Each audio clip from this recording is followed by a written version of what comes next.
The Spectator magazine is home to wonderful writing, insightful analysis, and unrivaled books and arts reviews. Subscribe today for just £12 and receive a 12-week subscription in print and online, along with a free £20 John Lewis or Waitrose voucher. Go to spectator.co.uk/voucher.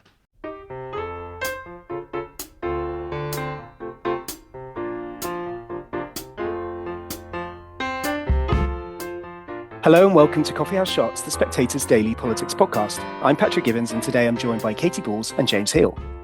The future of British Steel was up for debate yesterday as MPs were recalled during their Easter recess to discuss taking control of the Chinese-owned company. Here's a clip of the Business Secretary Jonathan Reynolds opening the debate in Parliament. Our request to recall Parliament was not one we have made lightly, and I am grateful, genuinely grateful, to honourable members on all sides of this House for their cooperation and for being here today as we seek to pass emergency legislation that is unequivocally in our national interest. James, can you take us through what happened and why the government felt this was necessary? Sure. Well, this was an emergency debate, the first time that there's been a recall of Parliament on a Saturday for a sitting since the Falklands War 43 years ago. And really, it was a matter of expediency and the necessity to have this debate because there was some concern that the Chinese owners of the Scunthorpe Steelworks were going to shut off the blast furnaces. Given the prohibitive costs of then restarting those blast furnaces, ministers felt there was the need to kind of step in right now, save the company, take direct action one step below full nationalisation and therefore keep the blast furnaces going. And so what we had yesterday was a rare sight of having almost sort of COVID 2.0, where both houses of Parliament sat to rush through emergency laws, ram them through, and we had 5 hours of debates in the Commons, similar length in the Lords. I believe I was watched the 5 hours in the Commons. There were not a single speech explicitly against nationalisation or thereabouts, nationalisation and all but name. And in the Lords, there were only 2 speeches, one of which was Daniel Hannan against it. And I think, therefore, as a result of that, given everyone agreed on the remedy for Scunthorpe's ails, i.e. nationalisation and all but name, it therefore led to sort of a debate instead around the causes of why Scunthorpe was failing. And therefore, unsurprisingly, shock, everyone had different answers. The Labour MP stood up and said it was about the last government's failures. The Tory lot said that they didn't disagree with Labour, but they thought it was botched handling, hence the emergency recall. Various MPs stood up and blamed what they would consider their own sort of passions or hobby horses. So Ian Duncan Smith raised the spectre of China and all this, Chinese dumping. Richard Tice stood up and blamed net stupid zero. And it was sort of a lot of recriminations, a bit of blame game as well. But really, it was all about sort of, trying to get this over the line in time, which they've now done. At the same time, of course, as it's been reported that Chinese managers arrived at the firm of Scunthorpe at 8 a.m. yesterday. And so there was a bit of a sort of dramatic standoff between workers, etc., and the management, with police being called. And really a sort of dramatic end. But I think what was so striking was very much how the Labour MPs have really lent into this as an issue, and sort of they were there standing around saying, "Say our British Steel." And I thought Jonathan Reynolds, of course, as you heard there, led the opening for the government and actually come out rather well out of this. He's turned, what was quite a sort of sticky wicket around into his favour, and was able to sort of portray himself as quite authoritative and calm and listening, even though, of course, I think it's fair to say there's questions to answer about sort of the lack of contingency planning by DBT, and the fact, of course, that, at the start of the week, it was Nigel Farage standing up and saying, this Scunthorpe needs to be nationalised by the end of the week, and now they have. But he was able to sort of get off the hook, and I think that shows why Jonathan Reynolds is one of the better parliamentary performers in the Labour Party. And Katy, as James mentions there, this bill had broad support amongst Labour MPs. And after the legislation was passed, Starmer released a statement saying that the government had stepped in to save British Steel, acting to protect thousands of workers, and all options are on the table to secure the future of the industry. With Trump's tariffs policy recently, Starmer's been talking about how the world has changed. Where does this fit into the wider ideology of Starmer? Well, I think within this idea of this changing world, which means that Keir Starmer is having to reassess some things, of course, the idea of self-reliance becomes more important if you have a world where it's harder to rely on long-time trusted allies. And I think when America is pursuing an America First strategy, quite a protectionist strategy, it does mean that while you will have Rachel Reeves saying we support free trade, perhaps not quite to the level the Tories would like, the UK also has to think strategically on what industries it needs to keep alive. And a functioning steel industry is important if you think about what other countries have. When it comes to how far this goes, I think there's also a sense in Number 10 that lots of the things that are happening at the moment, Donald Trump, trade war and others, are forcing decisions, and that can be quite a good thing.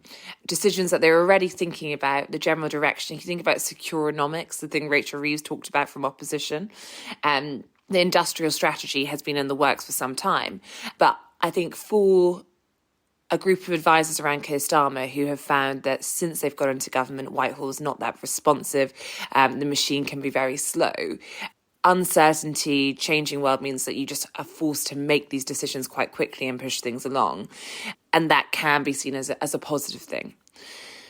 When it comes, I suppose, to what we take from the nationalisation of steel, as James has said, there wasn't really any opposition to this. What you can have a debate about is how you got to this point.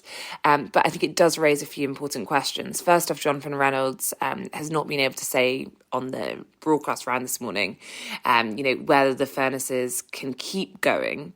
They've obviously taken this step for now, but the long-term management ownership model is TBC. And then I think it raises questions about foreign ownership. Now, of course, it was under the Tories that this happened, but you hear what James was saying about this altercation where officials from a Chinese-owned company obviously could not access the plant yesterday, and is not something that the Labour government is particularly leaning into for obvious reasons. It's a moving picture, but also Labour is pushing for a wider reset with China at the moment. The fact that questions are being asked whether this Chinese-owned company had a strategic interest in UK steelworks no longer operating does not have the UK's best interests at heart. Ian Duncan-Smith coming out to say, it should never have been given to a Chinese company in the first place.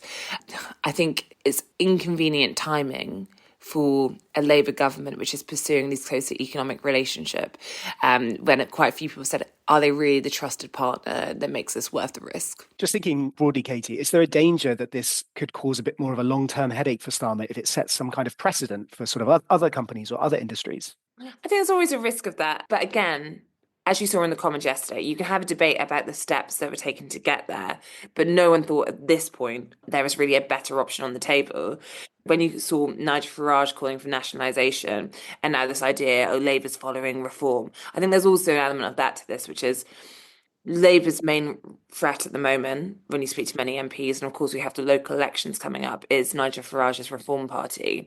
And I think that in a lot of these areas, with deindustrialisation, areas with manufacturing workers, those are places that Reform feel as though they're building a base, perhaps a surprising base, in traditional Labour heartlands. And I'm sure that is also a factor in this. And I think on that point, Nigel Farage has got a piece in the Sunday Express today basically saying, look, Labour are now dancing to our tune, and he's going to be giving a big speech on Tuesday, I understand, which will be very much appealing to those red wall voters. If you speak to people in Reform, they're very excited about Doncaster Council. They think that's a sort of portent of sort of where, the long-held Labour authority, which they can then grab off them and show that, Reform can kind of almost rebuild that 2019 Boris voting Leave coalition and sort of rebuild that for 2029, 10 years on.